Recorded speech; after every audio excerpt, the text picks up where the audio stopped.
son serviteur, sa servante, sa fille, son fils, tu dois présenter un signe, c'est la crainte. La crainte de Dieu. Voilà. Alors nous allons lire ça dans Proverbes chapitre 8. On va apprendre à partir du 13e verset. L'Écriture déclare ceci. L'Écriture déclare ceci. Lorsqu'on craint l'Éternel, on déteste le mal. Je déteste l'orgueil. Je déteste la suffisance. Je déteste la conduite mauvaise et la bouche menteuse. Donc, lorsqu'on dit on craint l'Éternel, parce qu'aujourd'hui, si vous allez dans les églises, vous allez au milieu des évangéliques, vous leur posez la question, est-ce que vous craignez Dieu? Mais tout le monde va vous répondre qu'il craint Dieu. Et tout le monde vous répondra qu'il craint Dieu. Et c'est vrai, on craint Dieu, on craint le Seigneur, mais on va découvrir ensemble. Il dit, lorsqu'on craint l'Éternel, on déteste le mal. Donc la personne qui craint l'Éternel, qui dit qu'il craint l'Éternel, vous allez voir que ces personnes détestent le mal. Mais maintenant, on va définir la crainte de l'Éternel. La crainte de l'Éternel, c'est quoi? Craindre l'Éternel veut dire quoi? Craindre l'Éternel, c'est tout simplement respecter sa parole. C'est le respecter. C'est lui obéir. Craindre l'Éternel, c'est mettre en pratique ses commandements. Mettre en pratique ses prescriptions. Là où lui il a dit oui, moi je ne dis pas non. Je dis oui, mon maître. C'est ça le craindre. Craindre l'Éternel, c'est obéir à ses prescriptions. Obéir à sa parole. C'est ça, bien-aimé dans le Seigneur. Craindre le Seigneur, l'Éternel. Craindre Jésus-Christ. Alors, il y a un signe qui montre que celui-ci, il est en Christ, il est chrétien. C'est la crainte de l'Éternel. Mais il y a une chose maintenant qui scandalise. Parce que si réellement tu as reçu Christ, tu l'as invité dans ta vie comme ton Seigneur et Sauveur, bien-aimé dans le Seigneur, le Christ qui entre en toi, il va te diriger à la crainte de l'Éternel. Il va t'amener à obéir à la crainte de Dieu, à la parole de Dieu. Donc, soit il est en toi, soit il n'est pas là. Soit c'est une fausse conversion. Alors, nous avons déjà compris ce que c'est que la crainte de l'Éternel. La crainte de l'Éternel, c'est obéir à sa parole. Alors ici, je vais dire quelque chose. Je vais dire ceci. En regardant avec le prophétique, on voit clairement que plusieurs personnes, plusieurs églises ne craignent pas le Seigneur, ne craignent pas l'Éternel. Ils ne craignent pas l'Éternel. On ne le craint pas dans les églises, on ne craint pas l'Éternel. Ce qui a fait d'ailleurs à ce que la puissance n'est plus dans les églises. Christ n'est plus dans les églises. Parce qu'il n'y a pas la véritable crainte de Dieu, la véritable crainte de Jésus-Christ. Il n'y en a pas. Voilà pourquoi aujourd'hui dans les églises, il n'y a pas de miracles. Aujourd'hui dans les églises, il n'y a rien. Et même de fois les miracles, le peu de miracles qu'on peut trouver, de fois ce sont des miracles fabriqués. Pourquoi? Parce que le vrai Christ là, qui est la source des miracles, le producteur des miracles, n'est pas là. Parce que là où sa parole n'est pas respectée, lui-même n'est pas là. Il n'est pas là. Et aussi, on fabrique de fois des miracles, permettez-moi, on fabrique de fois des miracles, on fabrique de fois certaines autres choses, on les fabrique maintenant là dans le corps de Christ, on les fabrique parce qu'on n'a pas obéi à sa parole. Et deux fois même, laissez-moi aller un peu plus loin, je suis un prophète, je viens corriger certaines choses. Et même deux fois, il y a ceux-là qui ils ont abandonné parce qu'ils n'ont pas vu le miracle, parce qu'ils n'ont rien vu, ils n'ont pas vu la puissance, ils partent chercher des solutions ailleurs. Ils partent chercher des fétiches. Ils ont des casseroles, des fétiches dans leur maison. Ils ont beaucoup de choses dans leur maison. Le Christ là, mais quand on a Christ, on n'a pas besoin de tout ça. Quand on a Christ, le miracle est là. Quand on a Christ, bien aimé dans le Seigneur, la parole des connaissances, la véritable parole des connaissances, avec précision, elle est là, cette parole-là. Elle est là. Ce don-là est là. Mais, quand on n'a pas la crainte de Dieu, Christ n'est pas là et on va fabriquer les choses. Je dis aujourd'hui, en regardant vers le prophétique, laissez-moi parler comme un prophète.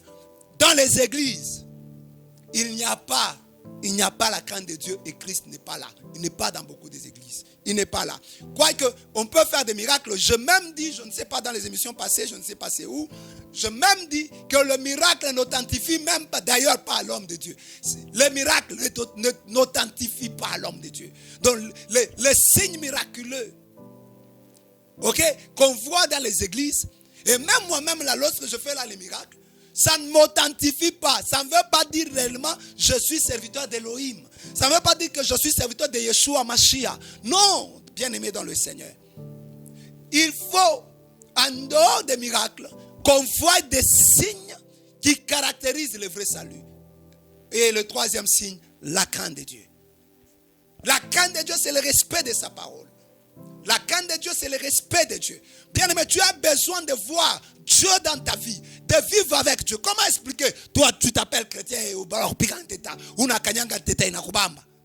comme des cas qu'on a dans les églises, et je pense, et on va même suivre ça ici. Ben, c'est vrai, je sais qu'il y a des dimensions supérieures. Mais bien-aimé, non, non. Attention, il y a certaines choses qui ne peuvent pas nous arriver. Ça nous humilie, ça t'humilie. Hein? La crainte de l'Éternel.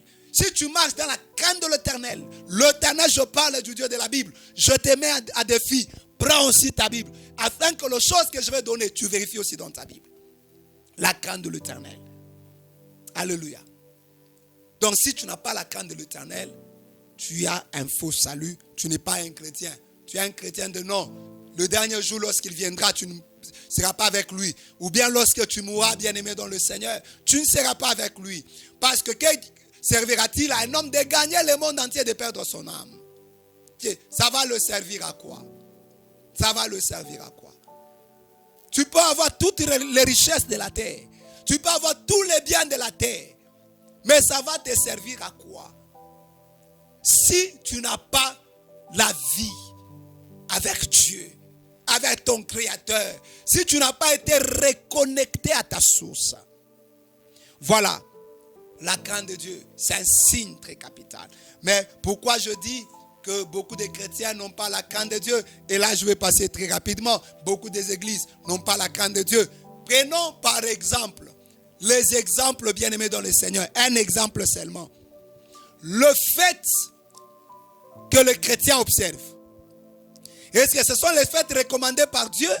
Ce sont les fêtes recommandées par l'Éternel? Le fait que vous observez. Le fait même que vous observez dans votre église. D'où viennent ces fêtes-là? Ces fêtes-là ont été données par votre Dieu. D'où viennent ces fêtes? Ces fêtes-là viennent d'où? Les fêtes que vous fêtez. Le fête, par exemple, la Saint-Valentin. Le fête, par exemple, les anniversaires. Le fête, par exemple, la fête de Noël. Le fête, par exemple, la fête de Nouvel An. Tu seras scandalisé. Mais prends ta Bible. Est-ce que Dieu, le Dieu d'Israël, demande à son peuple, permet à ce que ses enfants à lui, son peuple à lui, puissent fêter le fête des autres nations? Le fête du monde? Le fait de ceux qui ne le connaissent pas. Le fait fixé par ceux qui ne le connaissent pas. Peut-être déjà tu me dis, oh non, prophète, n'est-ce pas, la fête de Noël, c'est la naissance de Jésus-Christ. Qui t'a dit ça? Toi, tu as regardé dans la Bible, on a dit que la fête de Noël, c'est la naissance de Jésus-Christ. Toi, tu as regardé le 25 décembre, là, existe dans ta Bible, où tu as suivi l'Éternel, t'a recommandé. Il a donné une recommandation en disant que tu vas fêter Noël. Non, jamais. Il n'a jamais fait ça. Prenons un peu très rapidement pour voir que ce sont des choses qu'on ne doit pas faire. Et comme nous sommes en train de le faire, nous suivons les us et les coutumes du monde. Tu imites les peuples parmi lesquels tu habites. Et pourtant, toi, tu n'es pas de ce monde. Toi, tu es dans un autre royaume. Jésus parle et dit, mon royaume n'est pas de ce monde. Donc, toi qui es en Christ, tu es dans le royaume de Christ, tu dois suivre les recommandations données par Dieu, données dans ton royaume, les recommandations qu'on suit dans ton royaume. Est-ce que le fait là que vous fêtez, ce sont les fêtes de l'Éternel? Ce sont les fêtes fixées par Dieu? Ne t'en fais pas, aujourd'hui je vais donner une partie faute du temps parce que je suis à la télévision, je suis sur les plateformes, ça coûte, ça demande de l'argent. Bien aimé dans le Seigneur, nous avons un temps bien fixé, bien réparti, qu'on a déjà réparti, on ne peut pas aller au-delà de ces temps. Est-ce que ce sont les fêtes, ces choses-là, c'est Dieu qui les permet? Allons-y un peu, prends Lévitique. Lévitique chapitre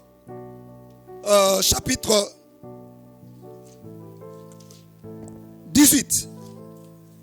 On prend rapidement, prends aussi ta Bible. Lévitique 18.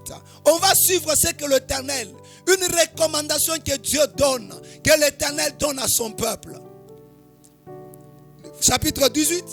Nous pouvons prendre le 3e et le 4e verset. Le 3e et le 4e verset. L'Écriture déclare, vous n'agirez pas à l'exemple de ce qui s'est fait en Égypte. Aujourd'hui, tout pasteur sérieux, tout prophète sérieux, tout apôtre sérieux me dira qu'ils ont toujours symbolisé, montré que l'Égypte est l'image du monde. Dans vos enseignements, c'est ça que vous avez toujours dit. Que l'Égypte est l'image du monde dans lequel Dieu nous a sortis. N'est-ce pas? Mais le Dieu là qui vous a sorti du monde, qui vous a sorti de l'Égypte, qu'est-ce qu'il vous dit? Vous n'agirez pas à l'exemple de ce qui se fait en Égypte où vous avez habité. Maintenant, ici il continue. Il dit, ni de ce qui se fait au pays de Canaan où je vous conduis. Vous ne suivrez pas les coutumes de ces pays. Les coutumes. Vous obéirez à mes lois et vous observerez mes ordonnances. Vous les appliquerez. Je suis l'Éternel, votre Dieu. Donc le peuple de l'Éternel, le peuple de Jésus-Christ, suivent les coutumes de Jésus-Christ. Suivent les prescriptions de Jésus-Christ. Jésus-Christ, avant de partir, il a laissé tout un tas de prescriptions. Il a montré les modèles à suivre. Les modèles que les chrétiens doivent suivre. Mais malheureusement, plusieurs chrétiens n'élisent pas leur Bible et ne connaissent même pas les modèles laissés par Jésus-Christ. Comment voulez-vous être béni et du matin au soir dans les églises, vous cherchez la bénédiction, vous cherchez les miracles dont je ne suis pas contre. C'est bien, un enfant de Dieu doit être béni, il doit manifester la bénédiction. La bénédiction doit l'accompagner, la bénédiction de son Père, la bénédiction de son Dieu. Notre Dieu est béni, notre Dieu bénit, notre Dieu enrichi, notre Dieu comble de bénédictions, notre Dieu protège. Je ne suis pas contre, mais vous ne vivez pas ça, vous vous lamentez, vous courez après ces choses, et pourtant ce sont même des choses derrière lesquelles on ne devait pas courir, on devait les avoir, mais vous courez jour et nuit parce que vous n'avez pas suivi les prescriptions de l'Éternel. Lévitique 20, le 23e verset. Prenons un peu ce texte-là. Lévitique 20, le 23e verset. L'Écriture déclare, vous ne suivrez pas les coutumes des peuples étrangers. Qui est-ce que nous appelons les étrangers aujourd'hui? Les étrangers, n'est-ce pas, nous le disons que ce sont les hommes, lorsque nous sommes dans le corps de Christ, ce sont les hommes de ce monde. Ils sont étrangers aux choses de Dieu. Ils ne connaissent pas les lois de Dieu. Ils ne connaissent pas les choses de Dieu. Mais, chose étonnante, vous êtes en train de suivre les coutumes des étrangers. Alléluia. Vous suivez...